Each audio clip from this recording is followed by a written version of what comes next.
So once again, good morning to everyone. This morning, we will listen to 6 philosophers who will be sharing their work to us. We start with Camisha Russell, who is an assistant professor in the Department of Philosophy at the University of Oregon, where she also serves as co-editor of Hypatia, a journal of feminist philosophy. Her primary research and teaching interests are in critical philosophy of race, feminist philosophy, and bioethics. Her first book, The Assisted Reproduction of Race, considers the role of the race idea in practices surrounding assisted reproductive technologies, and she argues for the benefits of thinking of race itself as a technology. Her other publications are Rights Holders or Refugees, Do Gay Men Need Reproductive Justice, published in Reproductive Biomedicine and Society, and Questions of Race in Bioethics, Deceit, Disregard, Disparity, and the Work of Decentering, published in Philosophy Compass. Today, she will be sharing her experiences in publishing in feminist philosophy. Let us warmly welcome Camisha Russell. Thank you so much. And I will just share my screen if that's okay.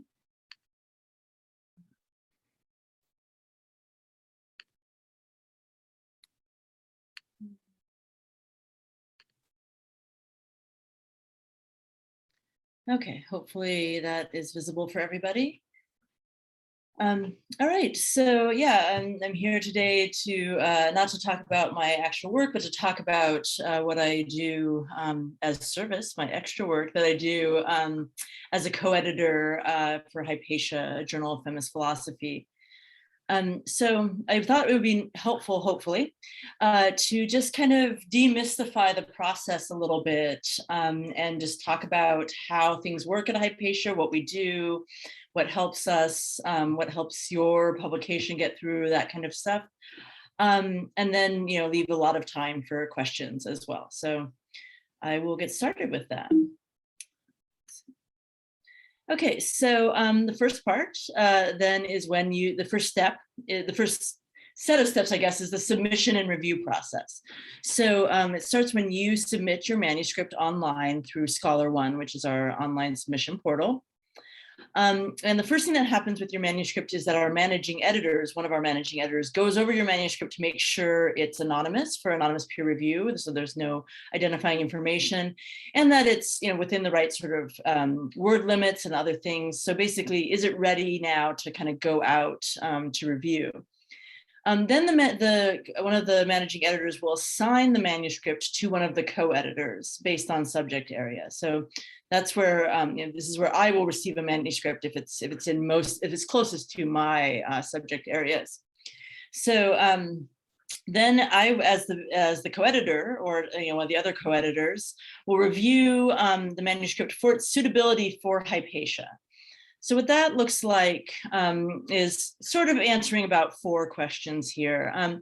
Is the manuscript well written? Right? I mean, is it sort of at a level of philosophical reflection that is appropriate?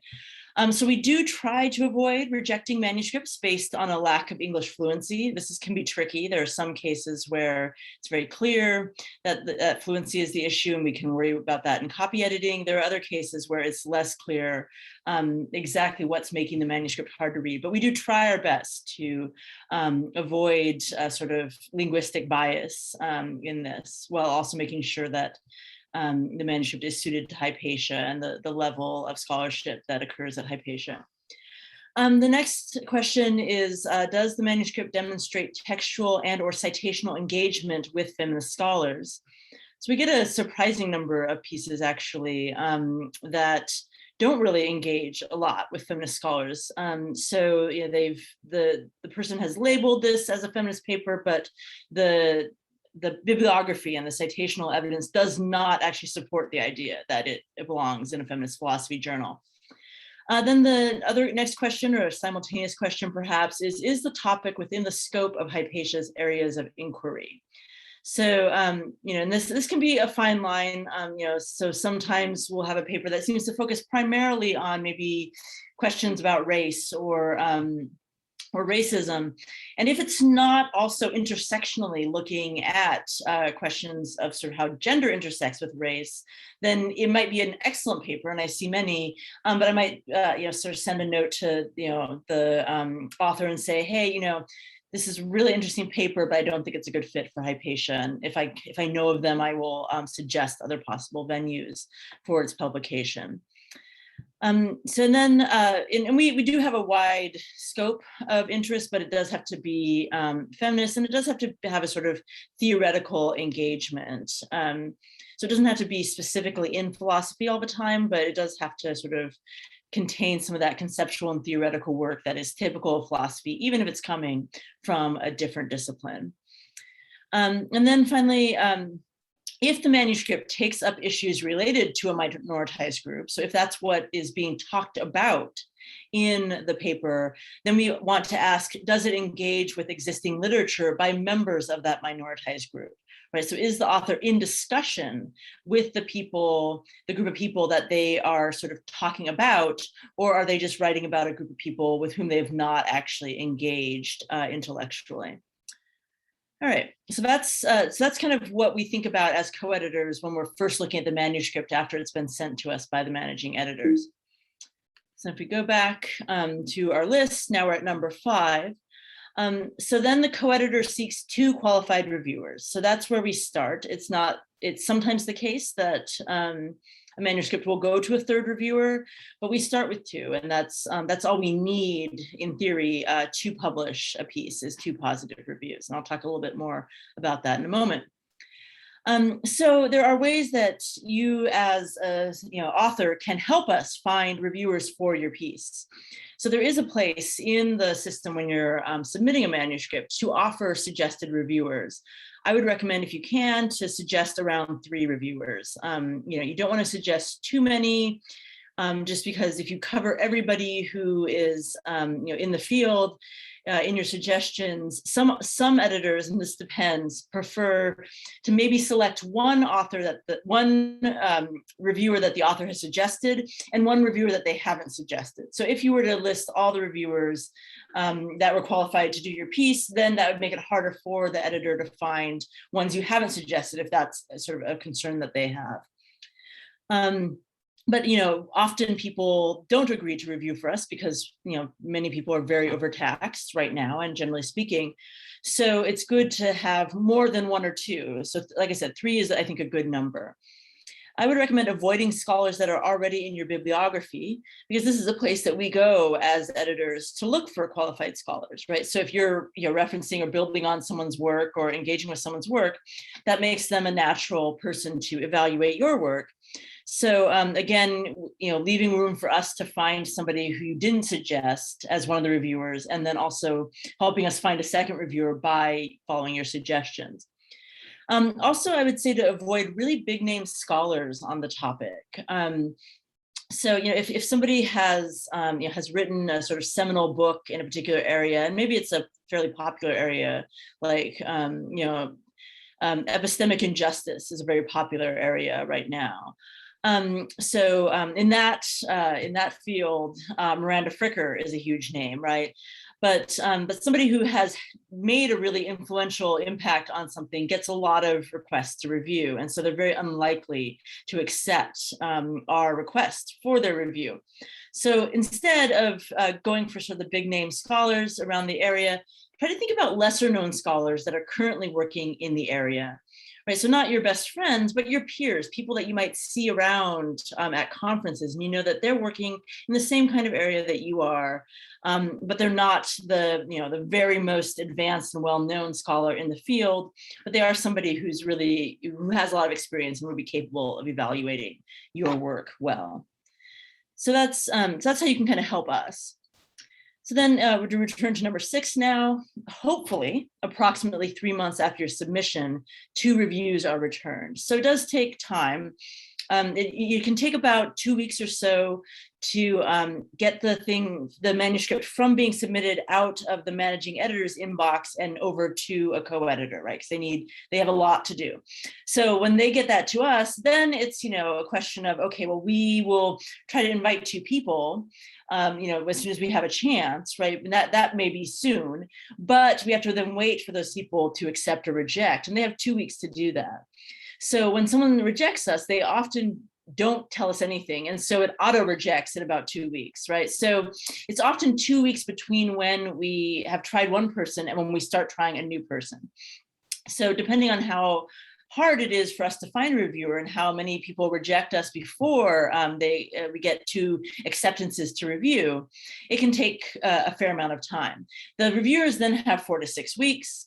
Lots of people stick to that, but sometimes our reviewers, like ourselves, have emergencies or just are overwhelmed. So we do see delays sometimes. So in an ideal world, everything kind of moves around fairly reasonably. We secure a couple of reviewers in a fairly good time, and they submit their review within 6 weeks, and we can have it back to you within 3 months. But COVID has definitely lengthened that time for us. And it's just one of those things that's very hard to control. And for whatever reason, and I don't know why this is, as often manuscripts that are plagued by one issue, like it was really hard to find a reviewer, are the ones I most often have a reviewer suddenly drop out as well. So for whatever reason, some manuscripts seem to have all the bad luck. So don't assume, if you haven't heard from us, that we are ignoring you or we're not trying to get you reviewers. We are. It just is very challenging. And again, this is why I recommend you trying to recommend some reviewers as you can. Okay, so then we get, so I wanted to share here, again, in the sort of spirit of the demystification, these instructions so this is a part of the email. This is a quote from the email that reviewers receive when they've agreed to review a manuscript. So these are the directions that they receive about evaluating your manuscript. So Hypatia has a long tradition of providing offers with constructive and timely feedback on their submissions. So we do really hope to be able to give people really constructive feedback. And again, we hope for timely as well. But even when it takes a really long time, we hope for really constructive feedback. And I would say the majority of the time we get that. So it's pretty rare that I see what I think is a very harshly worded review. That doesn't mean all the reviews are positive in terms of whether they think the paper is ready for publication, but most of them are very constructive and helpful. So we treat the review process not just as a means to select papers for publication in Hypatia, but also as a context in which we can collectively foster excellent scholarship in feminist philosophy. So this is a part of the sort of founding mission of Hypatia and really remains something important to us today. So then we asked them to look at the following questions. Does this paper make a significant original contribution to feminist philosophy? So here is something to really think about in framing your paper, right? In framing the argument of your paper. Have you shown how what you're doing in this paper makes a significant original contribution to feminist philosophy? Have you placed it within similar literature and emphasized what's unique with respect to your argument or your contribution? So it's very helpful if you can direct the reviewer toward your unique contribution so that they don't have to just kind of figure it out and try to see, like, what do I think they're trying to do here? If you can be really clear about how your paper contributes to the existing literature, that's very helpful. Is the scholarship sound? Does the author engage the relevant literature effectively? Right. So again, this is about citational practices in general. And then more specifically, in the next question, we asked, does the author reflect an awareness of the diversity of women's lives and of feminist perspectives relevant to, oops, that is blocked for me, the last word, whatever it says, to the topic. There we go.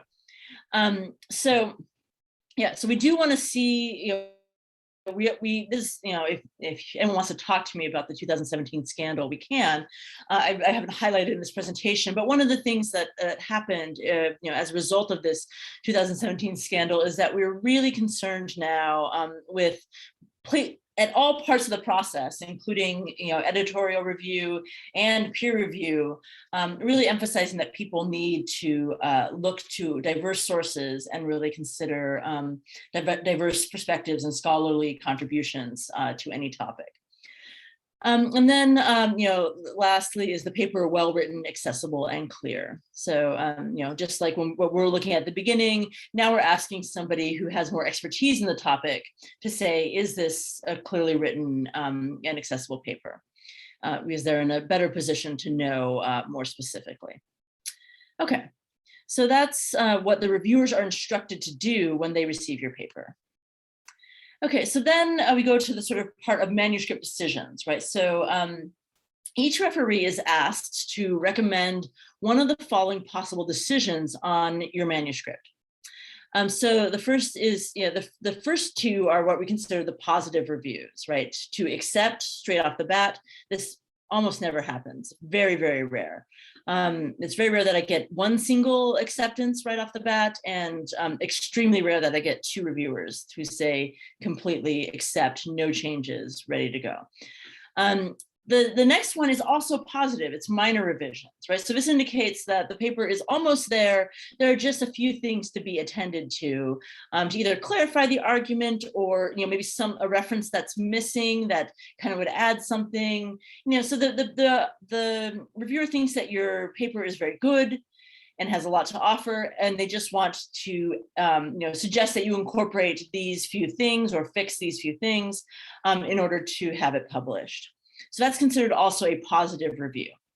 And then the next three categories are considered negative reviews. So major revisions is a decision from the reviewer that you will have to go back and significantly revise the paper in order for it to do what it must. They see potential in the paper, right? That it's a decision that says, like, this paper should continue to be worked on. Like we want to see this paper develop, but it says it's gonna take a little bit for this to happen. It's gonna take some work and some retooling, maybe some reframing, maybe adding or subtracting a section. Like that, there's gonna be significant work going into this. So that's considered a negative review. And then reject and resubmit. And I'll talk more about the difference between major revisions and reject and resubmit in a minute. But reject and resubmit says this paper's not ready. But and it's significantly not ready, but we can imagine it being made ready if it went back to the author. They took a fair amount of time, really overhauled it in a significant way, and resubmitted it. So topic might be worth exploring, but the paper really needs to change quite a bit for it to be viable for Hypatia. And then reject, right? So that's straightforward. The person just doesn't think the paper belongs in Hypatia. That could be based on the topic. It could be based on the quality of the paper.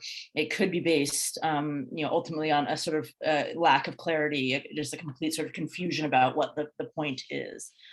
So we get two of these, and very often they do not match.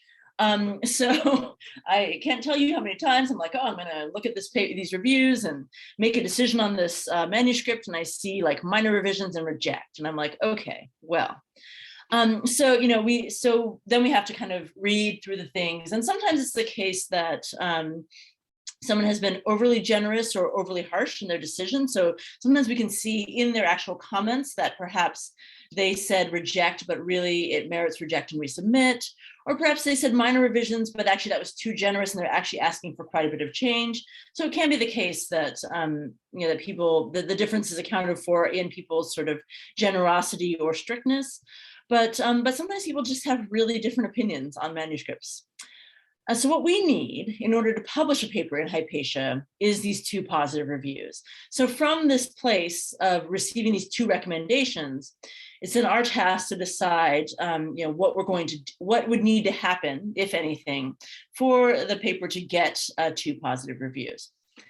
So So what this means sort of in practice is it kind of depends on, if there's one positive review, then we're not worried about that reviewer anymore, even if they've said minor revisions, because minor revisions can actually be judged at the editorial level. So we don't necessarily have to send a paper back to a reviewer who asked for minor revisions. We can just look at the minor revisions they asked for, look at the author response in the paper and see that the author has addressed those minor revisions and say, okay, this is good to go, without going back to that positive reviewer. But anytime anyone who has said major revisions, reject or resubmit, or even reject if there was another positive review that caused us to keep considering it for revision, then we're going to have to send that, we're going to try to send that back to that reviewer and, and hope that your revisions have changed their mind. Right. So so if we have one positive and one negative, we're going to ask you for major revisions, and then we're going to hope that in doing that, you change the mind of the negative reviewer. So we have the two positive reviews, and we can go forward. Okay, so let me talk a little bit about the sort of difference between major revisions and reject and resubmit. So with major revisions, you've actually received one positive review. So when you see major revisions, you should actually be quite happy, because that means somebody is really happy with your paper and they've recommended it for publication. But the other reviewer feels that changes need to be made for them to sign off on the paper. In this case, you'll be asked to submit the revision within 6 months, but this is not a hard deadline. The system will kind of stop letting you resubmit after 6 months, but we can make it let you submit again, right? So you don't have to worry, oh, I missed the 6-month deadline. You just email us and we will give you the extension and you will still be able to submit. So don't worry about the 6-month deadline. You can also, if you know at the time, like maybe you're going to have a child or something, you're like, okay, well, I definitely can't do this in the next 6 months. It's going to take me a year, right? You could let us know even at the time, like, hey, I really do want to revise this, but it's going to take me a year for this reason. And we can already then change the date that the system expects to have it back from you, or is planning to just, not get anything from you in the future. So do ask for extensions. It's okay to ask after the deadline is passed. It doesn't get thrown out of our system the day that 6 months expires, or even for the next couple months. So do ask for extensions if you've been given 6 months and it's not enough time. You cannot submit the paper elsewhere during this time. So at this time, when you have a major revision decision, the paper is still considered to be under review in a general sense with Hypatia. So if you decide based on the reviewer's comments that you actually don't want to submit to Hypatia anymore, you would need to withdraw the manuscript. So you would just sort of say like, hey, I want to withdraw this. I'm going to submit it somewhere else. Otherwise, you should not submit it somewhere else. It's still considered with us. And then when you do resubmit, when you do submit the revision, the manuscript number will be appended with an R1, first revision, right? So in this example, you can see our manuscript numbers. Hypatia obviously refers to the journal. The Hypa OA is actually original article. It distinguishes between things like musings or interviews, some of our other translations, some of our other submission categories. 2021 is the year it was submitted. And then the next number is the number, the paper, it was the 125th paper submitted in 2021. So that's what all those numbers mean. So if you submit the revision, then you're going to get your same manuscript number with the R1. The manuscript will likely go back to only one referee, and it will be the one who gave the negative review. So it will likely not have to go back to the sort of positive reviewer. And if the reviewer who gave the negative review is not available, it will go to a new reviewer. So in some cases, you will have a new reviewer, which can be hard because sometimes they'll ask for things that you weren't asked for in the first round. But we do try to start by going back to the person to whom you responded with your revisions. Okay, so that's major revisions. Now, reject and resubmit means that you have not received a positive review yet.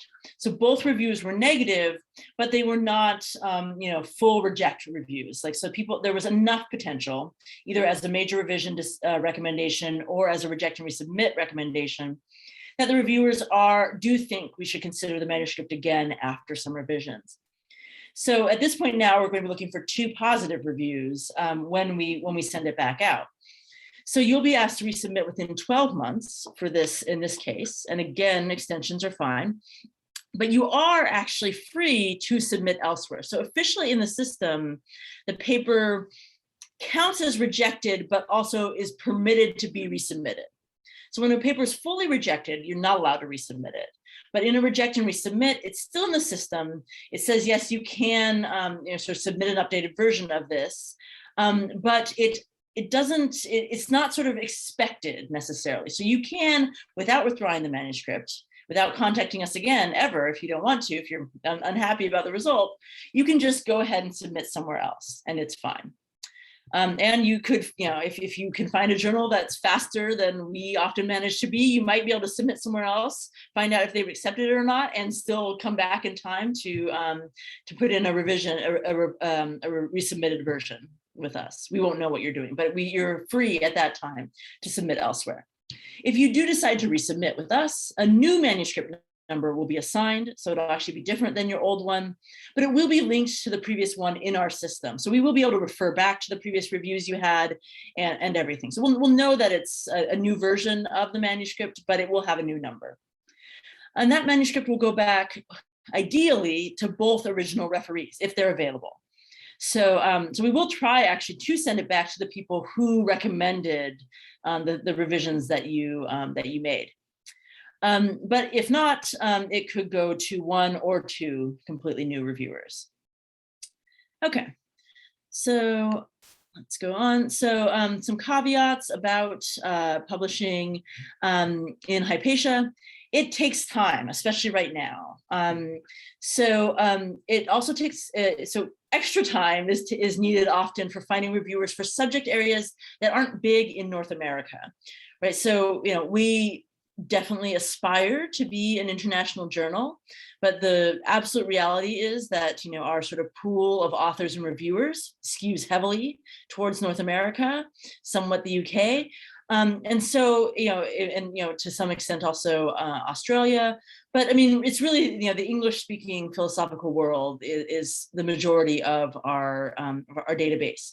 So we often struggle to find reviewers for sort of more specialized topics, especially if they're located in a particular place, right? If you're writing about women in South Korea, we may find it hard to find enough people with expertise in South Korea and the feminist issues there to review. But we do, I want to make it very clear, we do value and wish to encourage such papers, right? We really do want to expand our offerings and have a more international voice, but the reality is it could take more time. So, this is absolutely a time to recommend reviewers as well when you submit the manuscript. And we do keep trying, we don't give up. But most papers go through at least one revision or resubmission, so that's going to take time as well. Right, so if you have this sort of thought about, okay, well, I submit it and I hear back in 3 months and then it's published or it's not published, this is typically not the case, right? Typically you hear back in 3 months, hopefully, and then you get, then you need to do a revision that takes you as long as it takes you. Maybe it's 6 months, maybe it's only 3, and then we have to find reviewers and get their commitment again, and it has to be reviewed again, and it may end up in a second round of revision as well. That is also very common. We usually kind of allow revisions to continue as long as there's sort of a progress, right? So if you had to reject and resubmit the first time, and then the next time you get a major revisions, that's fine. If you get another reject and resubmit, we may let the paper go and suggest you submit it elsewhere. But as long as you're sort of moving forward in some way, we will, it's not uncommon to go through 2, maybe 3 revisions, but that does take time. The time from final acceptance to publication is currently about 18 months. So this is something we're trying to work on. We're trying to find ways to make sure to lessen this time. But as it stands right now, if your paper were published, accepted for publication as is in Hypatia today, we said, you're in, it's good, we're gonna, you're gonna submit your final version and we're gonna send it to copy editing. We actually wouldn't be sending it to copy editing for a little over a year because it would not be placed in an issue for until 18 months out, right? So that's the current state. It's difficult. Like I said, we're really working to try to see what we can do to shorten this time, but that's how it is right now. We can, however, and we have, issue letters indicating that a paper has been accepted in the meantime. So if your institution is okay with your paper having been fully accepted, even if it's not actually out, we can send them a letter that says, yes, we can certify that this manuscript is absolutely accepted. It is, it is completely reviewed and it will come out. It's just going to not be until this time. So we don't do that automatically, but if you email us, we are happy to do that for you, as we know that this does matter to people's, professional development and and career advancement. And so that's one of the reasons I try to emphasize as well, that it does take time, because I want people to be able to plan well and not miss out on getting tenure or promotion because it took us so long to get you through this process. All right. So I want to take a moment. Oops, I went too far. I want to take a moment to talk to you about what's new at Hypatia. So some of the things that we are doing right now.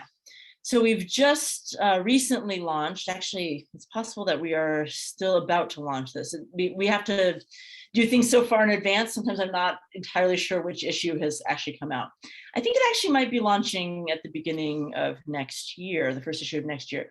Anyway, there is a thing, and it's called Feminism in Translation, and we are doing it. And the first article for it is either coming out soon or coming out at the beginning of next year. Not entirely sure. But what it is we're inviting proposals for the translation of feminist texts originally written in a language other than English into English. So we note that often translation occurs the other way. So people take significant articles written in English and try to translate them into to other languages. But it's less common to have feminist text from a language with fewer speakers translated into English, or even in the case of something like Spanish or Chinese, maybe there's more speakers than there are of English, but it's still very uncommon for those to be translated into English. And this is a lack that we want to help to address. So it does, the way that one could start doing this, you need to choose a text, right? If you want to be the translator, or even if you want to try to be the midwife to some kind of translation occurring. You have to first identify the text that you want to use in the original language, and it should be a text that's already had a demonstrable influence on feminist discussion and work in the original language context. Right, so it should be something that people, who speak the language, which presumably you do too, feminists are often citing or thinking about or discussing or bringing up, so that we know that it's a sort of significant piece that would really benefit from a wider audience. So if you're aware of a text, this is a text that you really love that has no English translation, then you would make a proposal. You would either yourself make the proposal because you're going to translate it, or you would find somebody, maybe you work with a PhD student or somebody who could translate it. But you'll find someone who's going to translate, either you or somebody else, and you'll submit a proposal for translation directly into Scholar One. So this won't be the translation itself. This will be your proposal to undertake a translation. So you would describe the influence of the text and why it would be important to translate it. You will also account for the permissions that need to be achieved. So you will have reached out to the author and maybe the original publisher and asked about whether they would give permission for it to be republished in Hypatia in English. So there's a whole checklist in Scholar One that will tell you what you need to do. But basically you say, I would like to translate this piece because it is important, and here's how I can show you that. And I have begun the process and am not encountering a lot of roadblocks in sort of getting permission to translate and have this republished in Hypatia. So we would then review the proposal, and when we accept the proposal, then the way is opened for you to undertake the translation, and then eventually to submit the translation again to Scholar One for review. And then we do get people who speak both the original language and English. And you do submit with your translation the original text, and so we do have reviewers look at the original text in the original language and your translation, and offer you suggestions where they think that the translation could be improved with different changes. And generally, so far, we've only been doing this for a little bit, but the translators have been, the reviewers of the translations have been very friendly and very supportive, and they just really want to help make the translation better. They're not out to say that all your hard work should be thrown away in the translation. So anyway, I wanted to make people aware of that. Like I said, I think that there's a piece by Rita Segato that is coming out either in this coming issue or the next one, the first one of 2022. And that's our first one that we've had translated. And then even more exciting is that there's going to be a full special issue of translations from Spanish into English around oh gosh, I'm going to butcher this name, the America Latina organization and movement. So there's 8 texts and an introduction by the guest editor about sort of a whole body of discussion that's been occurring in Latin America and in Latin American feminism, and it's going to be a special issue, and could not be more excited about this issue. So, and that's sort of our big launch for the program, but really as a sort of ongoing thing, it's not going to be a lot of special issues. That takes a lot of work, and that's actually also, it adds to the time for open submissions in terms of that 18 months. Every time we have a special issue, it pushes things in the queue back. So we're trying to slow down our special issues right now.